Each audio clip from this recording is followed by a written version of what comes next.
Hey everybody, this is Greg Finn with Camo River Guide Service. I'm glad you were able to tune in to this week's how-to video series. This week I want to teach you how to determine the depth and how to set your depth to catch crappie. Depth is one of the most important things in catching crappie. If you're too far below them, you will not catch a crappie. We need to be slightly above them because remember, the crappie's eyes are on top of their head and they always feed upward. So you need a way to determine what your depth is, whether you're fishing straight line or if you're fishing under a float. To do that, I got an inexpensive little tip I want to show you. It's called Bopper stoppers. And here's a sample. Here's what I'm talking about. These are Bopper stoppers I bought online through Amazon. You can get 100 to a package for about $7 shipped straight to your house. It's unbelievable. Usually they come in black, but I found some on Amazon that were different colors.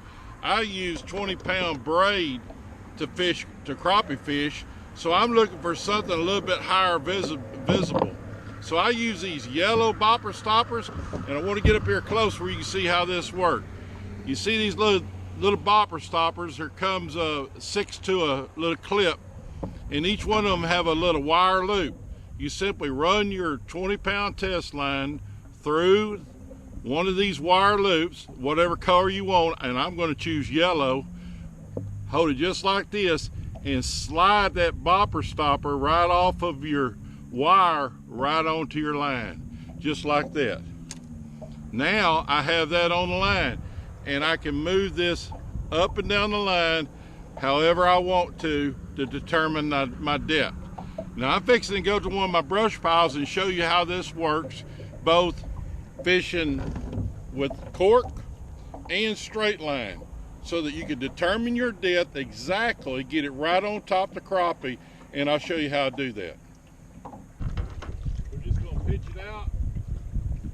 I'm going to let that Bopper stopper, see how that Bopper stopper slide into the water? And there it's, make that cork stand straight up.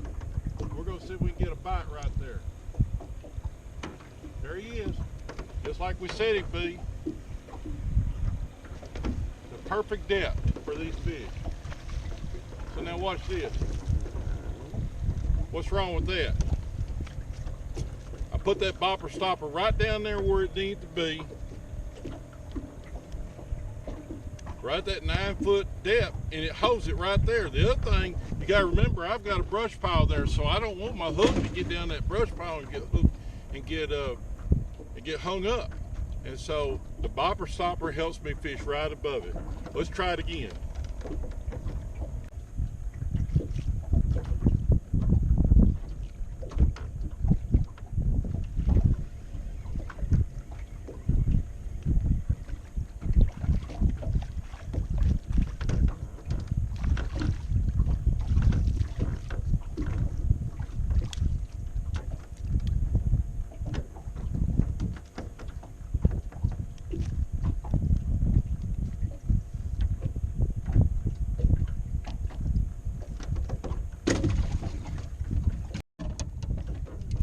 Now sometimes the fish are biting too light to pull down a cork, and they're just barely sucking on it or thumping it. In that case, I go to straight line, or if it's too windy and to fish a float or a cork, I'll just straight line. So with the same technique, you can still use the Bopper stopper. Now all I have is a hook and a weight, but I have that Bopper stopper up here on this line just like I did before, and see it's set to the same depth. That way when I'm fishing, I can go right down to the water and stop on the water. See that Bopper stopper right there dancing on the water? And I can do that too. So I'm going to pull on up on top of the brush pile and see if we can catch fish straight lining now.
you.